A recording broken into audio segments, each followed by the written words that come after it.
నమస్తే. ప్రస్తుతం నాతో పాటు రాజకీయ విశ్లేషకులు కట్టా కార్తిక్ ఉన్నారు. మాట్లాడదాం. కార్తిక్ గారు నమస్తే అండి. నమస్తే వలి గారు. కార్తిక్ గారు, నిన్న వైఎస్ జగన్మోహన్ రెడ్డి గారు సో కాల్డ్ క్యాపిటల్, అసలు క్యాపిటల్ అన్న పదం రాజ్యాంగంలోనే లేదు, అందులో కూడా రివర్ బేసిన్లో కడుతున్నారు, అసలు ఒక బిల్డింగ్ కట్టడానికి కూడా అనుమతి ఉండదు, అలాంటిది చంద్రబాబు నాయుడు ఇక్కడ రాజధాని కడతా ఉన్నాడని చెప్పి మాట్లాడినటువంటి పరిస్థితుంది. ఈరోజు 24 గంటలు అయిందో లేదో ఆ పార్టీ ముఖ్య నేత సజ్జల రామకృష్ణారెడ్డి గారు వైఎస్ఆర్సీపీ అమరావతి రాజధానిని మనస్ఫూర్తిగా స్వాగతిస్తున్నారు. ఆయనేమో అట్లా అంటాడు, ఈయనేమో ఇట్లా అంటాడు. అసలు ఏంటి, వాళ్ళకి ఒక స్టాండ్ లేదా అని చెప్పి సామాన్య ప్రజలకు కూడా ఆంధ్రప్రదేశ్లో అనిపిస్తూ ఉంటుంది. కరెక్ట్గా మీ విశ్లేషణ తెలియజేయండి. ఆ ఒక్క విషయంలోనే కాదు, అసలు ఏ విషయంలో ఒక క్లారిటీ ఆ పార్టీకి ఉంది. ఒక రాజకీయ పార్టీ అన్న తర్వాత ఒక సిద్ధాంతం, ఒక విధానం, ఒక పద్ధతి అనేది ఉంటుంది. వైసీపీ అనేది ఒక రాజకీయ పార్టీలా కాకుండా ఒక ప్రైవేట్ లిమిటెడ్ కంపెనీ లాగా నడుస్తుంది. దాంట్లో ఆధిపత్య పోరు, నీదా పెత్తనం నాదా. నిజానికి ఈ ఒక్క విషయంలోనే కాదు, ఇప్పుడు ఏదో జగన్మోహన్ రెడ్డి గారు ఇలా మాట్లాడిపోయారు, తర్వాత సజ్జల రామకృష్ణారెడ్డి గారు ఇలా అన్నారు అనేది ఒకసారి వదిలే.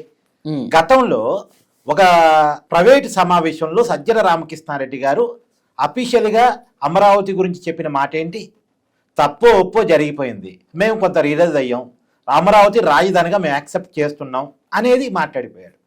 అలా మాట్లాడిన తర్వాత YCP official media, Jaganmohan Reddy గారు సొంత మీడియా, సాక్షి పేపర్ కావచ్చు, సాక్షి ఛానల్ కావచ్చు, అది సజ్జల రామకృష్ణారెడ్డి గారి సొంత అభిప్రాయం అని వాళ్ళు ప్రచారం చేసుకున్నారు. మరి సొంత అభిప్రాయాన్ని పార్టీ సమన్వయకర్తే బయట పెట్టినప్పుడు అతని మీద యాక్షన్ తీసుకోవాలిగా, పిలిచి మాట్లాడాలిగా. నీ సొంత అభిప్రాయాన్ని పార్టీ అభిప్రాయంగా నువ్వు ఎలా చెప్తావని అలా చేయలేని పరిస్థితిలో వైసీపీ ఉంది. తర్వాత కూడా ఈ ఒక్క విషయంలోనే కాదు, గూగుల్ డేటా సెంటర్ విషయంలో కూడా గూగుల్ డేటా సెంటర్ వల్ల ఉపయోగం లేదు, దానివల్ల నీరు వేస్ట్ అవుతుంది, పవర్ వేస్ట్ అవుతుంది, అన్నీ వృధా, దీనివల్ల ఒక్క ఉద్యోగం కూడా రాదు, వాచ్మెన్ ఉద్యోగం తప్ప అని చెప్పేసి ప్రచారం చేసింది వైసీపీ.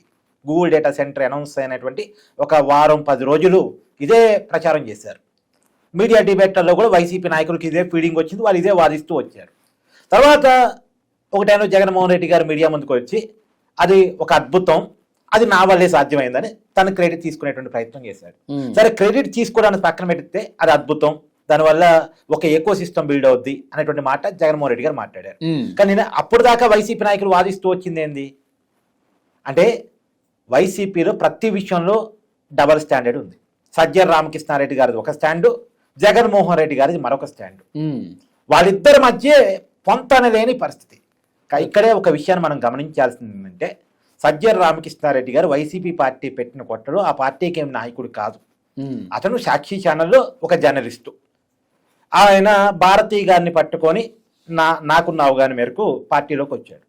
అప్పుడు జగన్మోహన్ రెడ్డి గారికి అన్నీ తానే వ్యవహరించిన వ్యక్తి విజయసాయిరెడ్డి. జగన్మోహన్ రెడ్డి గారి జైలు మేట్ ఆయన. సో విజయసాయిరెడ్డి గారు నెంబర్ 2గా ఉండేవారు.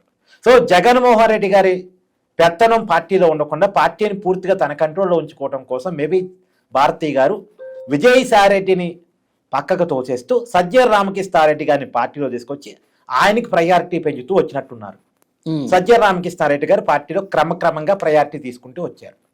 చివరికి పార్టీ అధికారంలోకి వచ్చిన తర్వాత అప్పటిదాకా పెద్దగా పరిచయం చేయని సజ్జల రామకృష్ణారెడ్డి గారు సకల శాఖ మంత్రిగా, ప్రభుత్వంలో అన్ని శాఖలకి మంత్రి తానయ్యాడు, పార్టీలోనూ అన్ని తానయ్యాడు, ప్రభుత్వంలో అన్ని తానయ్యాడు, పార్టీలోనూ అన్ని తానయ్యాడు.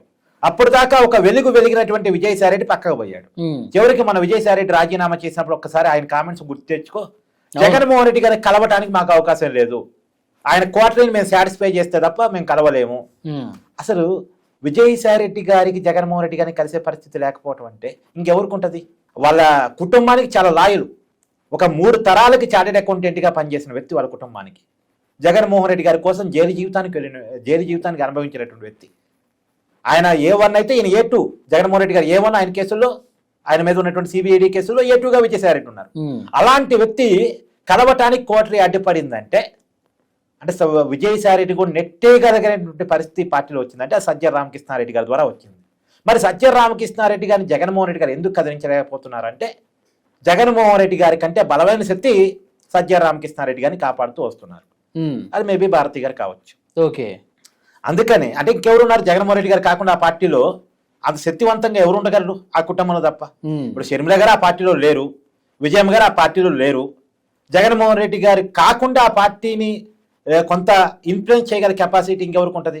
ఉంటే గింటే భారతీ గారికి ఉంటుంది. ఓకే, నిన్న అమరావతి విషయంలో కూడా ఆయన ఇచ్చినటువంటి అది చదివినటువంటి స్క్రిప్ట్నే చాలా మంది తప్పుపడుతున్నారు. రివర్ బేసిన్కి రివర్ బెడ్కి జగన్మోహన్కి తేడా తెలియదని. అసలు స్క్రిప్ట్ ఇచ్చేదే సజ్జల రామకృష్ణారెడ్డి అంటారు. అంటే ఇక్కడ ఒక రియాలిటీ ఉంది. నిజానికి జగన్మోహన్ రెడ్డి గారికి తెలివితేటలు లేవు, ఆయనకి ఏమీ అర్థం కాదు, ఆయన అచ్చు తప్పులు మాట్లాడే వ్యక్తి అన్న విషయం మొదటి నుంచి భారతీ గారికి తెలుసు. అందుకని మేబీ సజ్జల రామకృష్ణారెడ్డి గారిని ఎంకరేజ్ చేసి ఆయన ముందు పెట్టి పార్టీ విధానాల మీద మాట్లాడిస్తుంది, అందుకే అని నేను అనుకుంటున్నాను. అది భారతీ గారికి ఒక క్లారిటీ ఉంది.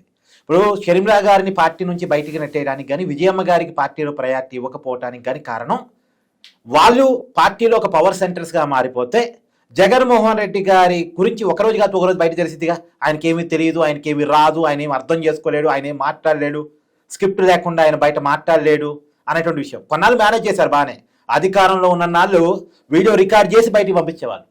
ఆయన ఎక్కడా కూడా తెలుగు మీడియాతో ఇంటరాక్ట్ కాకుండా చాలా జాగ్రత్త పడ్డారు. జగన్మోహన్ రెడ్డి గారిని కాపాడుతూ వచ్చారు. ఆయన బయటకు వచ్చి మీడియాతో మాట్లాడితే రియల్ జగన్మోహన్ రెడ్డి బయటపడేవాడు. కానీ రియల్ జగన్మోహన్ రెడ్డి బయటపడకుండా చాలా మేనేజ్ చేస్తూ వచ్చారు. ప్రాంటింగ్తో చదివించి వీడియో ఎడిటింగ్ చేసి ఆ వీడియోని తెలుగు మీడియాకు వదిలేవాళ్ళు. కానీ ఎప్పుడైతే అధికారం పోయిందో ఇక తప్పని పరిస్థితిలో జగన్మోహన్ రెడ్డి గారు మీడియా ముందుకు వస్తున్న తర్వాత ఈ మధ్య జగన్మోహన్ రెడ్డి గారి జ్ఞానం గురించి బయటపడుతూ వస్తుంది. మిడిమిడి జ్ఞానం, ఒక విషయం పొంతం లేకుండా మాట్లాడటం, ట్రోల్స్కి గురవుతాం. ఈ దేశంలో ఎక్కువ ట్రోల్స్కి గురవుతున్న నాయకుడు ఎవరు ఇవ్వాలా? జగన్మోహన్ రెడ్డి. కాబట్టి ఆ మిడిమిడి జ్ఞానం గురించి మనకి ఇవాళ అవగాహన వచ్చింది, కానీ భారతీ గారికి ఎప్పటి నుంచి అవగాహన ఉండాలిగా. కాబట్టి ఈ మిడిమిడి జ్ఞానం గురించి అవగాహన ఉంది కాబట్టి జగన్మోహన్ రెడ్డి గారు కాకుండా కూడా బయట మీడియాకి పార్టీ విధానాన్ని ఎక్స్పోజ్ చేసేటువంటి ఇంకొక నాయకుడిని ఆమె ఎంకరేజ్ చేస్తూ వచ్చారు, ఇంకొక పేసుని ముందు పెడుతూ వచ్చారు. ఆయన సజ్జల రామకృష్ణారెడ్డి గారు అయ్యి ఉంటారు. ఇప్పుడు ఒక విషయం, అసలు సజ్జల రామకృష్ణారెడ్డి గారు జగన్మోహన్ రెడ్డి గారు స్టాండ్ కాకుండా వేరే స్టాండ్ చెప్పగలుగుతున్నాడంటే అతను ఆ పార్టీలో ఉంటాడు. నిజానికి ఉండకూడదుగా, కానీ ఉంటున్నాడుగా. ఇప్పుడు నిన్న కాక మొన్న జగన్మోహన్ రెడ్డి గారు అమరావతి మీద ఆ కామెంట్ చేసిపోయిన తర్వాత లేదు అమరావతిని మేము ఆహ్వానిస్తున్నామని సజ్జల రామకృష్ణారెడ్డి గారు చెప్పారంటే అసలు జగన్మోహన్ రెడ్డి గారు చెప్పిన దానికి సజ్జల రామకృష్ణారెడ్డి గారు చెప్పిన దానికి పూర్తి డిఫరెంట్ ఉంది. అసలు ఇమీడియట్గా ఇప్పటికిప్పుడు పార్టీ నుంచి సస్పెండ్ కావాలి సజ్జల రామకృష్ణారెడ్డి. కానీ సజ్జల రామకృష్ణారెడ్డి పార్టీ నుంచి సస్పెండ్ చేసేటువంటి పరిస్థితి రియాలిటీలో జగన్మోహన్ రెడ్డి దగ్గర కూడా లేదు. అంటే ఇక్కడ అర్థం చేసుకో, అంటే సజ్జల రామకృష్ణారెడ్డి గారిని భారతి గారు నడిపిస్తున్నారని. ఎందుకంటే జగన్మోహన్ రెడ్డి ఏమో తప్పదు, రాజశేఖర రెడ్డి గారి కుమారుడిగా అదే ఆ పేరుతోనే పార్టీ వచ్చింది కాబట్టి, ఆ పేరుతోనే పార్టీ ఎస్టాబ్లిష్ అయింది కాబట్టి, ఆ పేరుతోనే పార్టీ నడవాలి కాబట్టి జగన్మోహన్ రెడ్డి గారిని పెడుతున్నారు కేవలం. కానీ జగన్మోహన్ రెడ్డి జ్ఞానంతో మాత్రం పార్టీ నడిచే పరిస్థితి లేదు. జగన్మోహన్ రెడ్డి గారు పేస్ చూపిస్తారు, మిగతా వాళ్ళ జ్ఞానాన్ని ముందు పెట్టి పార్టీని నడిపించేటువంటి ప్రయత్నం చేస్తున్నారు. ఇది నేను రియాలిటీలో అనుకుంటున్నాను. కాకపోతే సజ్జల రామకృష్ణారెడ్డి గారు కాబట్టి ఆ కుటుంబానికి బానిసగా ఉంటారు.